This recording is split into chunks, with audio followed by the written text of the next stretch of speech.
En este video, nos sumergiremos en las páginas del Libro de Mormón, descubriendo narrativas llenas de significado y sabiduría. Únete a nosotros mientras exploramos las lecciones eternas que este libro sagrado tiene para ofrecer. Basado en hechos reales tal como está registrado en el Libro de Mormón. Otro testamento de Jesucristo. Habían pasado ya 55 años desde la partida del rey de Jerusalén. Ya Lehi había muerto y Nefi se estaba despidiendo de este mundo, ¿no? Nefi fue un gran rey, un gran director de su pueblo, amado, pero se acercó el momento de su partida.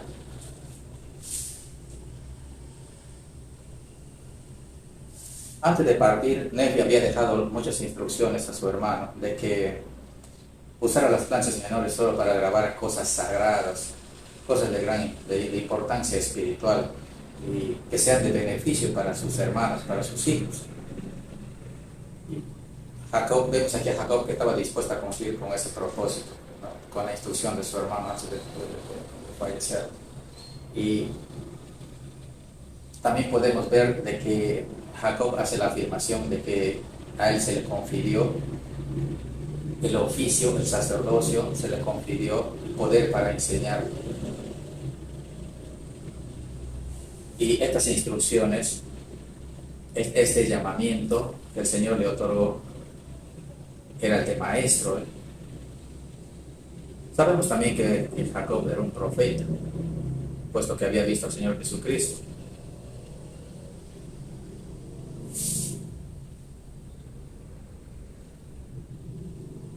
Los dos hermanos que quedaron para dirigir al pueblo de Nefi eran José y Jacob. Antes de morir, Nefi ordenó a un nuevo rey, y el pueblo deseó, por el amor que sentía por Nefi, deseó que este rey se llamara Nefi segundo, el otro rey Nefi tercero, y así sucesivamente, ¿no? En el verso 12 dice que aconteció que Nefi murió.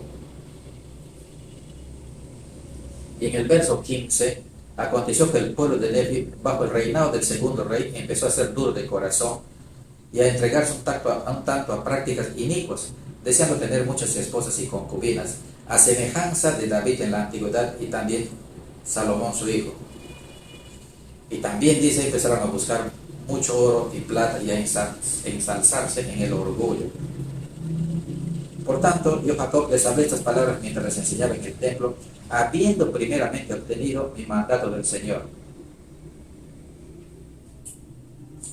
En el verso 19, Nefi, Jacob hace énfasis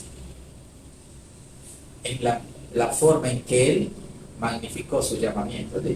Magnificamos nuestro oficio ante el Señor, tomando sobre nosotros la responsabilidad, trayendo sobre nuestra propia cabeza los pecados del pueblo si no le enseñamos la palabra de Dios con toda diligencia. ¿Qué podemos aprender de este versículo? ¿Qué significa magnificar? Cuando nosotros recibimos un llamamiento, debemos ayudar a engrandecer ese llamamiento. Precisamente, magnificar significa engrandecer el llamamiento. Obrar dentro de la responsabilidad. ¿Qué pasa si nosotros no obramos en los llamamientos que se nos asignan? Si permanecemos en un estado de pausa, mejor dicho, no lo cumplimos. Hay ciertas cosas del cual el Señor nos hace responsables cuando recibimos un llamamiento. Cuando hablamos de llamamientos, ya sea pues como presidente de coro, obispos, presidente de estaca, todos los llamamientos que tenemos dentro de la iglesia, ¿no? ¿Y qué sucede cuando nosotros aceptamos el llamamiento? El Señor nos va a hacer responsables de las almas que están bajo nuestra dirección, bajo la responsabilidad que se nos dio. Fíjense lo que dice a continuación: para que trabajando con todas nuestras fuerzas, su sangre no manchara nuestros vestidos. De otro modo, su sangre caería sobre nuestros vestidos y no seríamos hallados sin mancha en el postrer día. Las escrituras son claras. La fe sin obras es muerta. Entonces, cuando tenemos una responsabilidad dentro de la iglesia, nosotros debemos buscar capacitarnos. Hay un pensamiento que siempre escucho en la iglesia: es al que Dios llama, Dios capacita.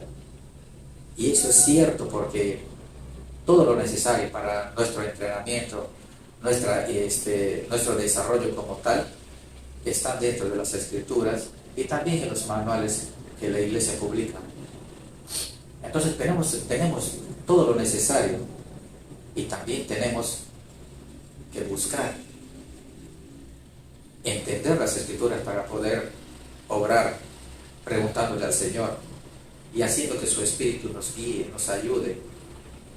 Es la forma.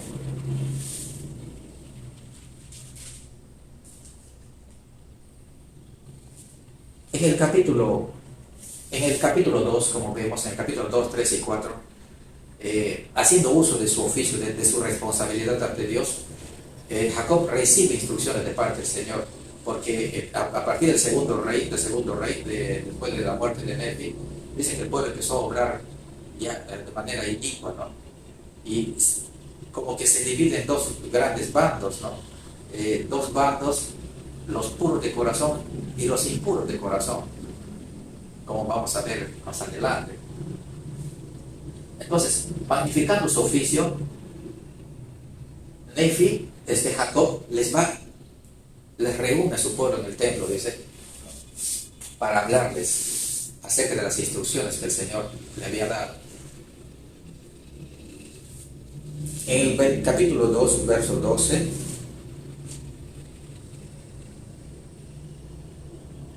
y ahora bien, he aquí, hermanos míos, esta es la palabra que os declaro, que muchos de vosotros habéis empezado a buscar oro, plata y toda clase de minerales preciosos que tan copiosamente abundan en esta tierra, que para nosotros y vuestra posteridad es una tierra de provisión. Y tan benignamente os ha favorecido la mano de la providencia, que habéis obtenido muchas riquezas, y porque algunos de vosotros habéis adquirido más abundantemente que vuestros hermanos, os envanecéis en el orgullo de vuestros corazones, y andáis con el cuello erguido y la cabeza en alto, por causa de vuestras ropas costosas, y perseguís a vuestros hermanos, porque suponéis que sois mejores que ellos.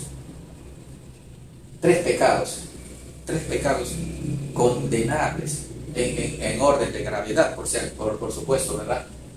Buscar riquezas. ¿Las riquezas son malas? No son malas en sí. Lo malo es la actitud que tiene el ser humano cuando se vuelve rico. Fíjense, en el verso 18 y 19, Jacob mismo instruye: pero antes de buscar riquezas, buscad el reino de Dios. Y después de haber logrado una esperanza en Cristo, obtendréis riquezas si las buscáis. Y las buscaréis con el fin de hacer bien, para vestir al desnudo, alimentar al hambriento, libertar al cautivo, suministrar auxilio al enfermo y al afligido.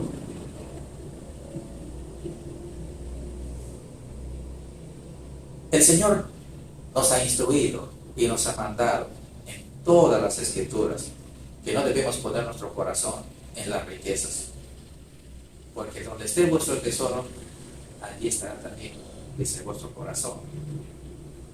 Entonces, ¿qué sucede cuando nosotros enfocamos nuestra mente solo en las riquezas?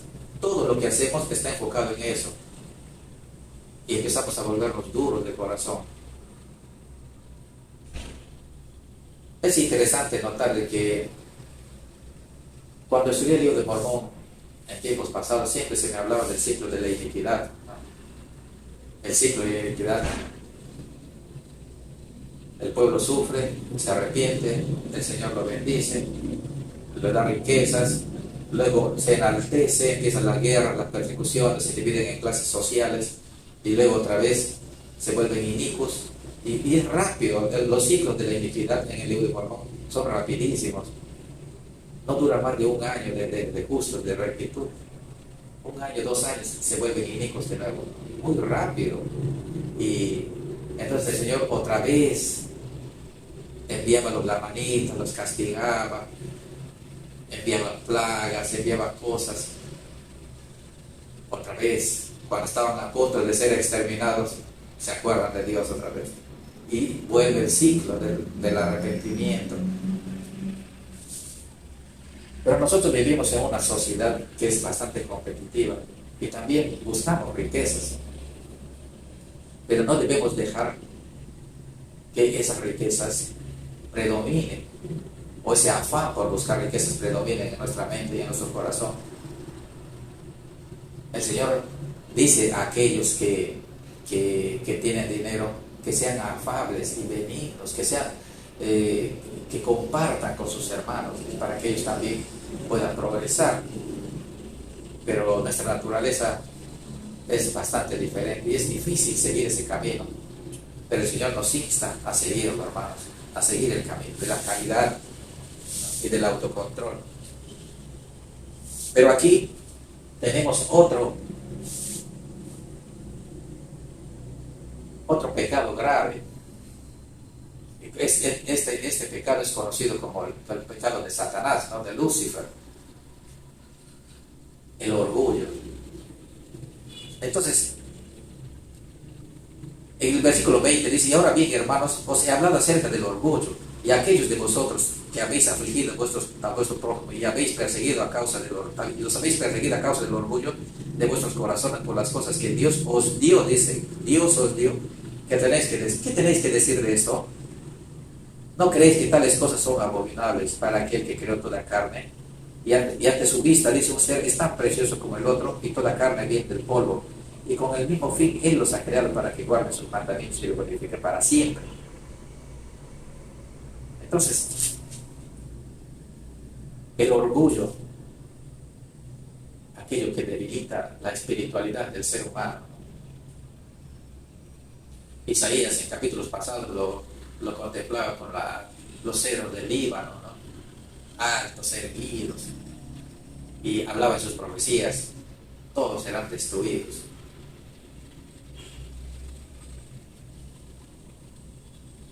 El orgullo destruye el alma del ser humano cuando no se controla. Lo destruye. Destruyó a muchos en la premortalidad. Son miles, millones de seres que fueron contagiados, que fueron convencidos, persuadidos por Lucifer a seguirlo, y se rebelaron contra el Señor. Lo mismo sucede en este mundo. El orgullo, el camino que siguió Lucifer. Pero dice que este pecado es mucho más grave. Mucho más grave. Y ahora dice el 22: ahora ceso de hablaros concerniente a este orgullo, y si no fuera que debo hablar de un crimen más grave. Jacob lo llama crimen. ¿Qué pasaba? Resulta de que, como ellos estudiaron las escrituras, se enviaban bastante las planchas de bronce, y incluso tenían mucho más que nosotros, ¿no? Habían estudiado acerca de la vida de David, Salomón y otros, pues, en el Antiguo Testamento, en la época de los jueces, que era normal, natural, tener bastantes esposas, ¿no? Y entonces ellos pensaron de que podían hacer lo mismo, a pesar de que Jacob les dice que Nefi, que Leí, el papá, ya les había instruido a su pueblo. O sea, ellos sabían que estaba prohibido, lo sabían. Entonces no había justificación para esta práctica falsa, ¿no?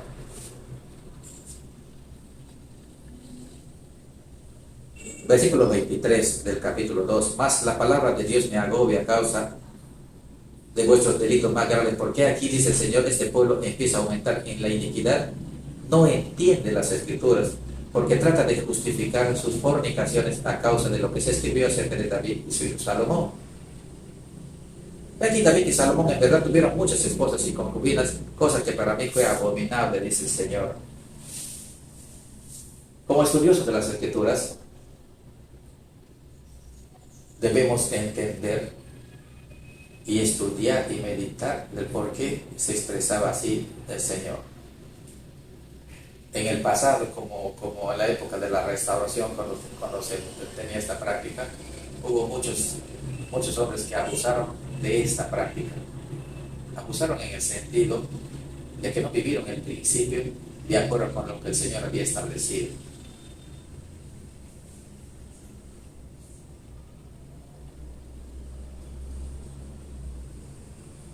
¿Cuál es el mandato del Señor? Por tanto, hermanos míos, antes de seguir, lo que Jacob les está expresando, lo que Jacob les expresa a este pueblo es de que Dios les había sacado por una razón, de que ese pueblo que él trajo a las Américas tenía que ser un pueblo diferente con relación a ese tipo de prácticas. El Señor quería levantar un pueblo justo, muy diferente a un pueblo que había tenido esas prácticas. Y es cierto de que el Señor en algunas ocasiones manda a su pueblo a vivir esta ley, porque eso es una ley también, ¿verdad? Pero en el caso de los nefitas y lamanitas, el Señor había prohibido tajantemente el matrimonio plural. Por eso dice el verso 30, porque si yo quiero levantar posteridad para mí, dice el Señor de los ejércitos, lo mandaré a mi pueblo. De lo contrario, mi pueblo me dijera otras cosas. O sea, el Señor está diciendo claramente de que ellos no deben practicarlo, porque el Señor no lo mandó. Y punto, le dice Jacob, ¿verdad?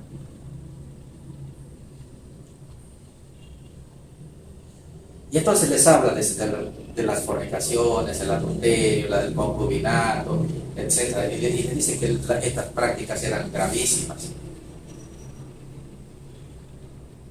Muchos de nosotros conocemos el dolor que causa en la sociedad el quebrantar la ley de castidad. La fornicación es la convivencia o el tener relaciones sexuales antes del matrimonio, ¿verdad? Una sociedad que se está degradando en el sentido de que está tratando de abolir el matrimonio, ¿no?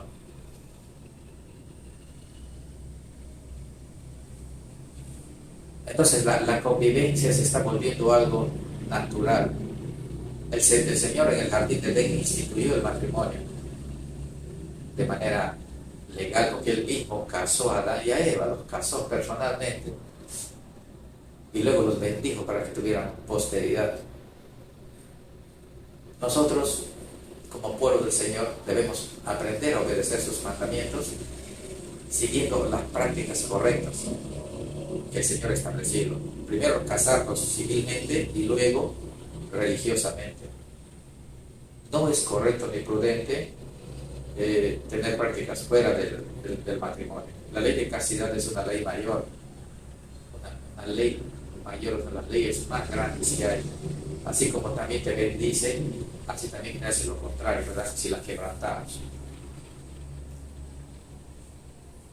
Entonces vemos, versículo 35 dice: he aquí habéis cometido mayores iniquidades que nuestros hermanos los lamanitas. Habéis quebrantado los corazones de vuestras tiernas esposas y perdido la confianza de vuestros hijos por causa de los malos ejemplos que les habéis dado.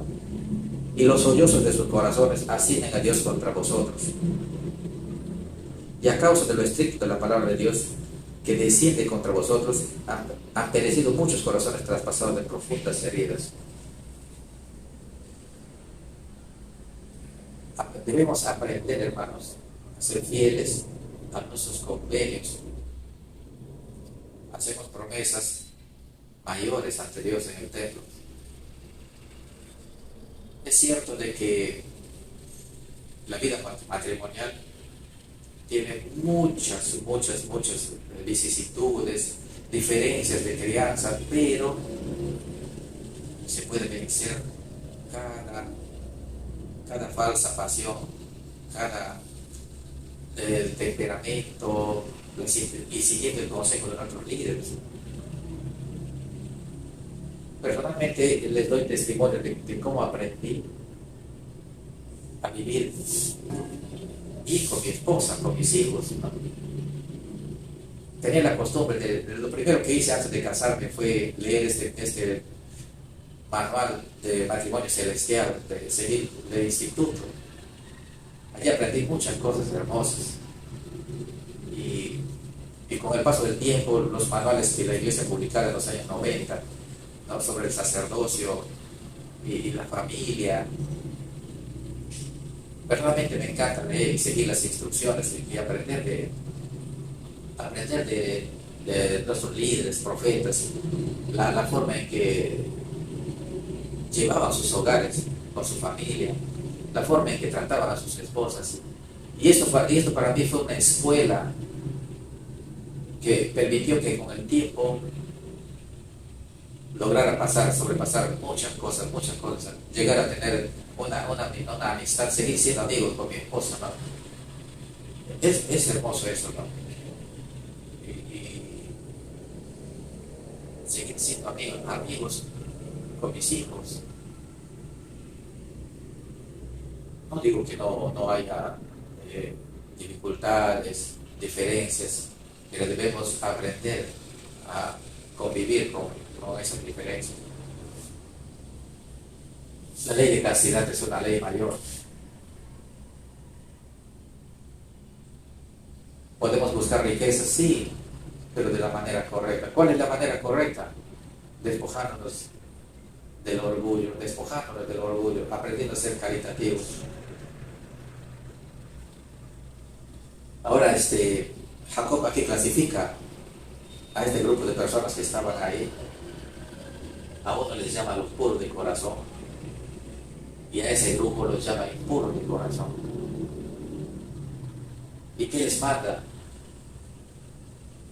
Les dice: reconciliaos con el Señor. Aún tienen esa oportunidad.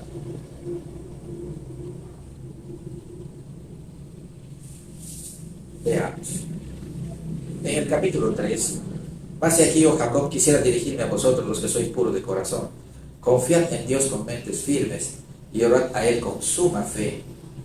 Y Él os consolará en vuestras aflicciones y abogará por vuestra causa, y hará que la justicia descienda sobre los que buscan vuestra destrucción.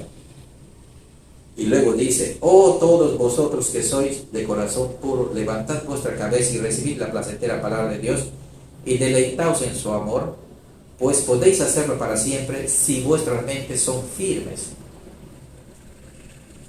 Confiad en Dios con mentes firmes. Ha habido muchos miembros de la iglesia que tenían una fe tremenda, pero los vi apartarse de ellos, ¿no? Y precisamente estos tres pecados graves son la causa de que la mayoría de aquellos que se fueron, es la causa. Como podemos ver, el ciclo se va repitiendo a través de los años, las edades, ¿no? Estamos hablando de aquí de hace más de 2000 años, 2400 años, 450 años aproximadamente. Y como vemos, las sociedades antiguas pasaban por las mismas cosas que nosotros. Entonces, Jacob le dice a los puros de corazón: confíate en Dios con mentes firmes, no flaquees, sigue adelante y cosecharás el resultado de tu fidelidad. El verso 3: pero ay de vosotros que no sois puros de corazón, que os halláis inmundos ante Dios, porque a menos que os arrepintáis, la tierra será maldecida por causa vuestra. El verso 4: y el tiempo velozmente viene, que a menos que os arrepintáis, ellos poseerán la tierra. O sea, los ramanitas de esa época, ¿no? El Señor Dios apartará a los justos de entre vosotros.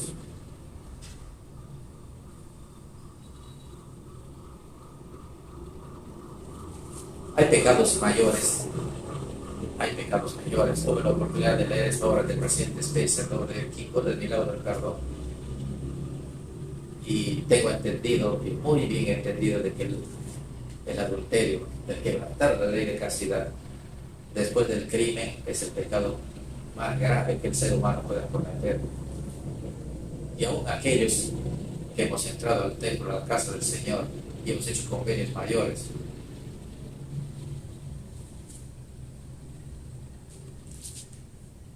pero el Señor nos dice, hermanos,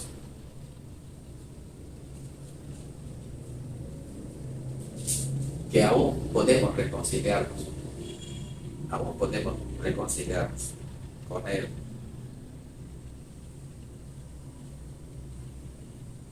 He aquí que los lamanitas, vuestros hermanos, a quienes aborrecéis por su inmundicia y la maldición que les ha venido sobre la piel, son más justos que vosotros, porque no han olvidado el mandamiento del Señor que fue dado a nuestro Padre, de no tener sino una esposa y ninguna concubina, y que no se cometieran fornicaciones entre ellos. Y dice que los lamanitas, dice, se esfuerzan por guardar este mandamiento. Por tanto, a causa de esta observancia y cumplir con este mandamiento, el Señor Dios no los destruirá. Es por esa razón, por la ley de castidad. Fíjense, ¿no? Los nefitas fueron exterminados prácticamente. Y nosotros descendemos de los lamanitas. Sino que serán misericordiosos, dice, con los lamanitas, para con ellos, y algún día llegarán a ser un pueblo bendito. Algún día. Es este día, hermanos. Son estos días. La iglesia se ha restaurado. Los convenios se han restaurado. Y aquí estamos.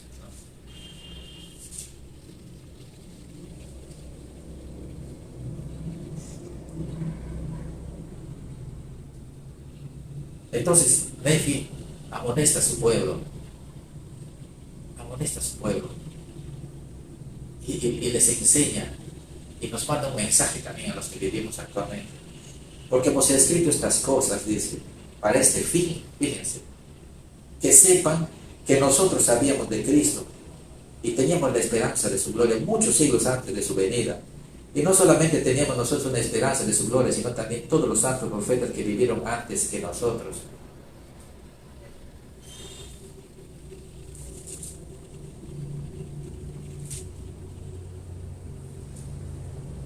Entonces, podemos ver, hermanos, la amonestación de Jacob a sus hermanos. Por favor, no traten mal a sus hermanos que son más débiles que ustedes, más pobres. No se enaltezcan sobre ellos. Seamos benignos, afables. Amémonos unos a otros, el mandato del Señor Jesucristo de que nos amemos unos a otros.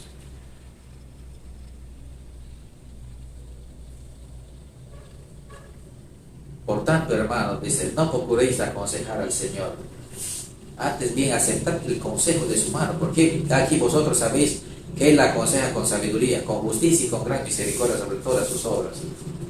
Así pues, hermanos, o amados hermanos, reconciliaos con Él por medio de la expiación de Cristo. Reconciliaos con Él por medio de la expiación de Cristo. Como hemos estudiado en las anteriores clases, hermanos, hemos hablado del plan de salvación, las razones por las que el Señor Jesucristo vino a morir. Aún tenemos, mientras vivamos, tenemos la oportunidad de reconciliarnos con el Señor. No extendamos el tiempo si hemos cometido errores, no lo hagamos.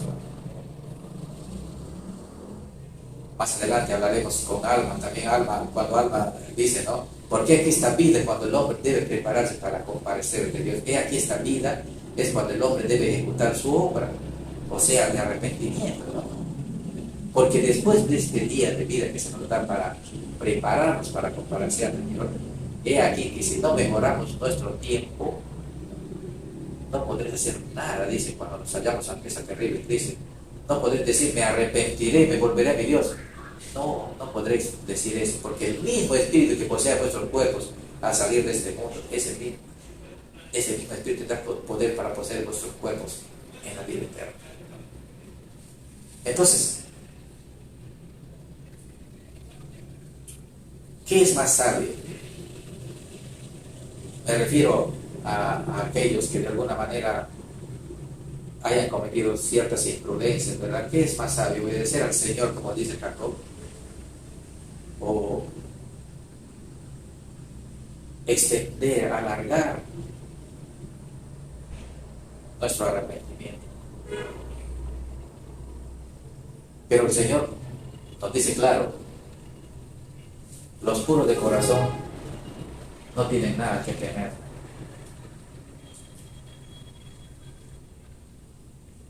El mensaje de Jacob para nosotros: